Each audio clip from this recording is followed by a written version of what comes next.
What's up, guys? Welcome to Daily Dose of Reddit. This is your host, Zach, and today's subreddit is r/TalesFromYourServer. This story is called 5-Foot Canadian Granny Rips Corporate Bigwig a New One. Posting on mobile, apologies for any text-based transgressions. Also, it's long, but I'm a stickler for details. No apologies there. I spent the last 3 years traveling around the world, doing this and that, and having a grand old time. I heard about a gig in Canada that sounded pretty sweet. Working up at a fishing lodge in Whoop Whoop for 4 months and earning a heap of moolah whilst doing so.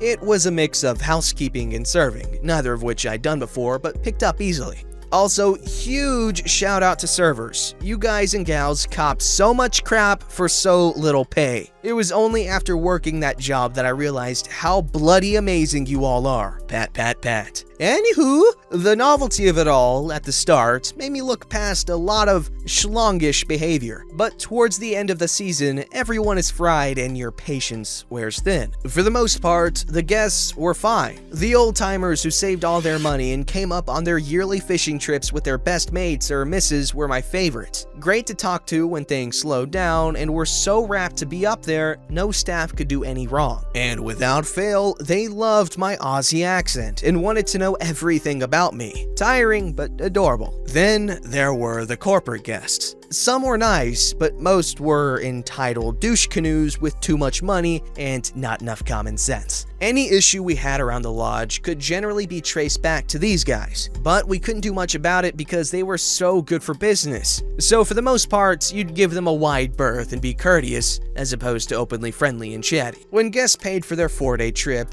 all food is included, as an open bar on wine and beer. Spirits had to be charged, but you can obviously get absolutely maggoted off a few brewskis with the boys, and that's what these corporate groups tended to do. Leery comments to us serving chicks happened most nights, but you just brush them off. You had to have a thick skin working there, and I used to work in the mines in Australia, so it honestly didn't bother me much. Till the day some absolute asswipe of a human decided he had the right to touch me. Whenever I'd bring this group drinks or clear their plates, this one guy would always accidentally brush his arm against my arm or hips. Initially, I ignored it and his slimy, flirty remarks, though I knew what he was doing. Then, one evening, I had my long black shirt sleeves rolled up because it was abnormally hot inside, and you could see some of the tattoos on my arms. He decides it would be acceptable to just grab my arm while I was holding 3 roast beef laden plates for their table. I'm standing there, awkwardly holding these plates, while he starts asking me about what the tattoos mean. Just as I take a step back and start telling him not to touch me, God, I wish I had some pithy comeback, but I drew a blank. Enter this absolute whirlwind of a grandma. She had been watching this dude all trip mildly harass me, and had it with him. All 5'0" of her got up in this guy's face, in front of all his mates, and tore him a new one. I wish I could remember what she said verbatim, but it went a little something like this. "How dare you think you have any right to touch this young lady? Here she is doing her job and you think you have some God-given right to not only talk to her inappropriately, but touch her too? Shame on you. You've obviously done well for yourself professionally, but I have a sneaking suspicion that this isn't the first time you've behaved like this. There's a special place in hell for people like you." He went beet red and contemplated his navel for the entire showdown. When she was done, she asked me if I was okay, which I was, and then she just calmly sat back down and went on with her dinner with her hubby. If I make it to that age, I hope to hell I'm as gutsy and brave as her. Hats off to you, awesome Canadian lady. You made my serving experience a positively memorable one. First off, this person wrote this very well.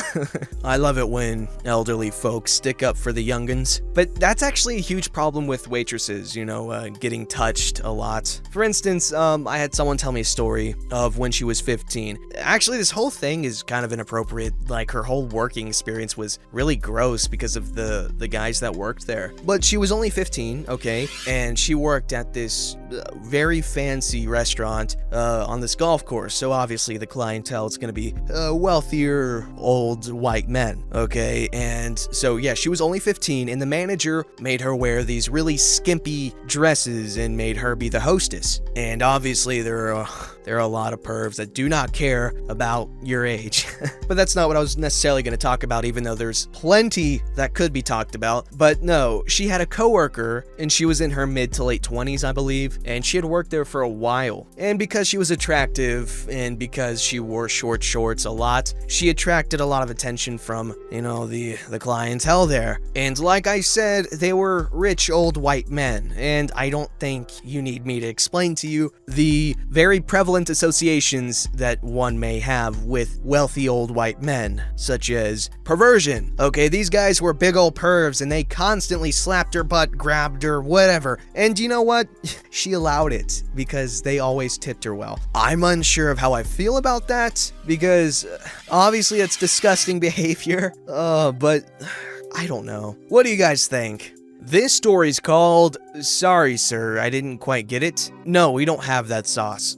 Sure, call my manager if you want. So, obligatory mobile formatting apology and obligatory background. I work as a waiter in an upscale sushi restaurant. Just for context, it's an all-you-can-eat restaurant, and we don't have a hostess. So the waiters take the customers to the table, get their drinks, and only go back if the customers require service. We require the customers to wait until a server is available to direct them to a table. Otherwise, we lose control of which tables have been waited. Some customers don't understand why they can't go in if there are tables available, but the cashier usually makes them understand. Also, there's always a soy sauce vial, English is not my first language, so I'm not sure what the correct word is, at the table. But for any additional sauce, such as tare or pepper jelly, you can just ask the server, and if we have enough, we can bring a serving to your table. So I work with another waiter that's been in this profession for over 9 years, and I've been a waiter for less than 6 months, just for context. I was also told by this waiter that I handled the situation better than he would have. Now, on to the story itself. It was a pretty busy night, but me and my coworker were handling it pretty well. So I'm preparing some chopsticks and tamisara, the little plastic tray to put the sauce in, to remake a table when this large man approaches me and asks for something. I didn't understand because the other customers were being pretty loud, so I asked him to repeat. He said, "Bring me some more goddamn teriyaki sauce," and went back to his table. I gave a confused look to my coworker, who was a few feet behind me preparing some drinks, as if asking, "What did you bring him?" since I haven't waited his table and we don't have that sauce. Well, apparently the man saw that. My coworker returns the same confused look, so I go over to his table.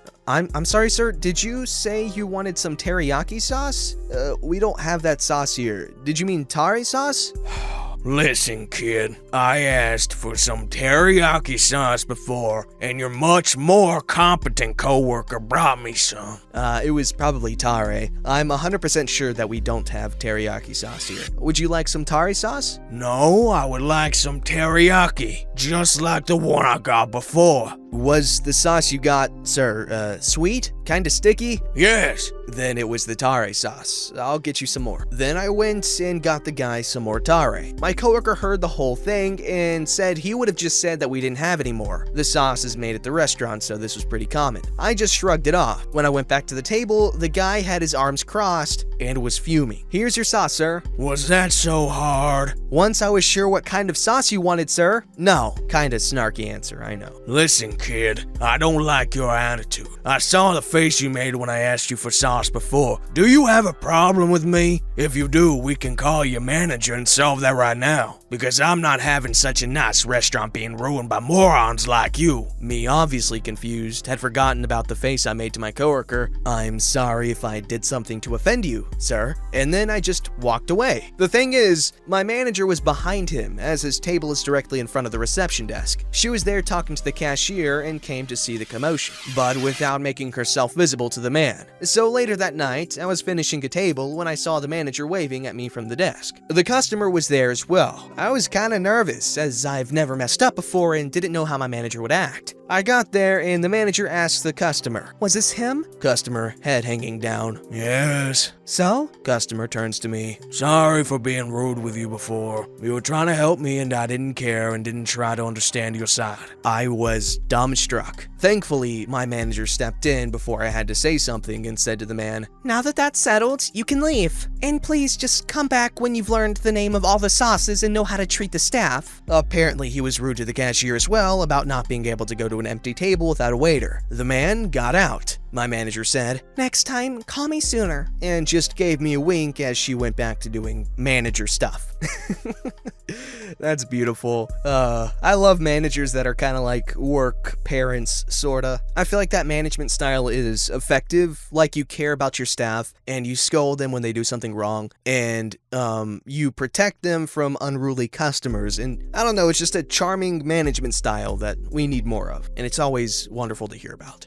This story's called The Table That Made Me Quit My Job. Just read a Yelp review from the table that made me finally leave this job after a year, and it inspired me to make this post. So I worked at a cute little cafe kitchen in Williamsburg, Brooklyn for over a year. You know, the kind of place. Kitschy, Instagram-worthy, very cute, and pretty small, often attracting people who came for the aesthetics. Treat servers like servants, and expect you to bend over backwards for them while simultaneously tipping you about 10%, if they liked you. I worked exclusively brunch shifts, which meant I regularly encountered the people who meet all of the above criteria, and much worse. Now, generally, I enjoyed this job because it was easy. I knew the menu front and back, it was laid back, and my coworkers were cool. But recently, ticket times were 35 to 45 minutes, and it was not a fun time to deal with disgruntled guests constantly. I got treated like crap regularly by guests. We often had brunch parties, and very oftentimes, these were pleasant people who drank a lot and didn't really mind the food wait because they were busy downing mimosas and our very refreshing cucumber vodka drink. However, my last month working at this job brought out the most entitled brunch crowds I'd ever encountered. It was a Sunday, and I got sat at a 12 top. Right off the bat, the host was rude to my assistant manager, yet fairly nice to me, so I was a little weary of this table right off the bat. As the guests started teetering in, most were friendly, and then the two worst people showed up, and they made sure you knew they were going to be difficult. "Hey there, how are you? Can I start you off with a cup of coffee or anything to drink?" Douchebag 1, while not looking at me, says, "Latte, skim."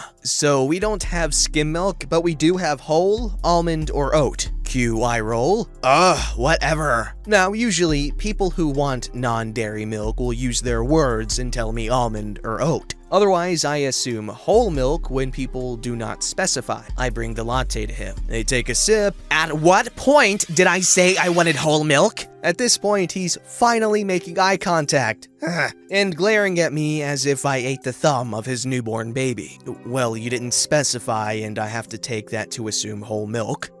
Whatever. Just fix it." "So sorry about that. I'll grab you a new latte." Now at this point, my assistant manager had been dealing with them because I was annoyed and had to help out our new girl in her section. We have a prefix menu for parties of 8 or more, so food comes out in large platters and bowls. My assistant manager was bringing out a platter of waffles and a small bit of syrup spilled on the ground near where Douchebag 1's boyfriend, Douchebag 2, was sitting. Apparently, a whole scene was made over the syrup almost spilling on Douchebag 2's expensive new shirt. I don't know why you'd wear a crisp, new white shirt to a place whose specialty is chicken and waffles. That's beyond me. They'd also asked my assistant manager for butter for their waffles, and it took her a hot minute to get it out. We don't regularly have regular butter on the line, so it's a whole ordeal. Keep in mind, these are savory waffles, and we rarely get any butter requests. Apparently, they gave her a bunch of attitude when she did drop it off. Anyway, this isn't my first rodeo. I work most of the big brunch parties at this job, and had just the week before served a wonderful baby shower party. I keep water filled, the table clear of things they don't need, and ask if they need more drinks regularly. Aside from the two douchebags, everyone, who mostly ignored me whenever I tried to ask a question, seemed happy and fine, and the rest of it went smoothly. It was 5 p.m. We stopped seating at 3:45 and stopped serving food at 4. before. I was doing my side work. Normally, I'm gone by 5:30, but because of this party, I had to hold off on doing side work for a bit, which was fine. Until they posted about how upset they were that no one was tending to their every need after they'd finished their meal, stopped ordering drinks a while ago, and already closed out. Our dining room is set up into 2 rooms of 2 different vibes, but they are literally right next to each other with no separation. I was sitting in the next room doing side work. They were furious that I wasn't right there waiting for them to need me, because they had to walk 10 seconds to get to the next room to ask me to take a photo. They also claimed that they were so thirsty and that no one refilled their water. Very, very false. They posted a new review, this time saying they came back to see if management fixed their service problem. They were delighted to hear I was no longer there, and they were so happy to see all the servants smiling and pretending they loved their job. To this horrific human being who posted on Yelp, I put in my notice because serving your table made me realize just how much I couldn't stand the brunch clientele of this place. I was teetering on the edge of staying and leaving, and your rude, entitled table was just the thing I needed to make me finally leave this place. I'd just like to say that I am sorry for those who have to deal with individuals like that regularly. That just sounds like it would slowly chip away at your soul. Oy.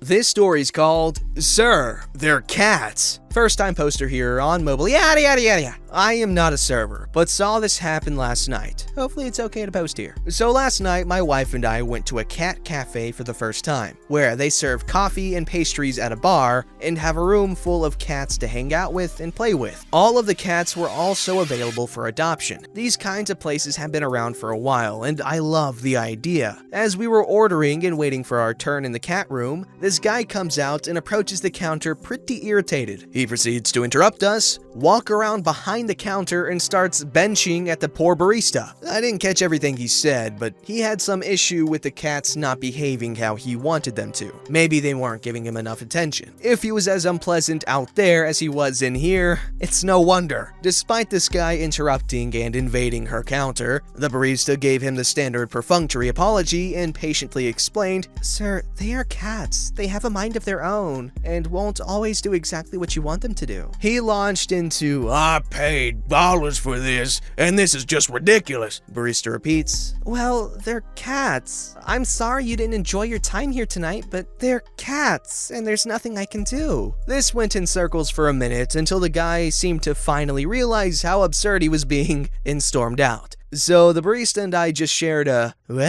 look and burst out laughing. People are crazy. Hold up, what? Cat cafes? I thought that was just a Japanese thing wait, no, I'm thinking of those cafes where women dress like cats. But what? I gotta go to one of those things. That seems like a good time. Don't forget to like, subscribe, and hit that bell to never miss an episode.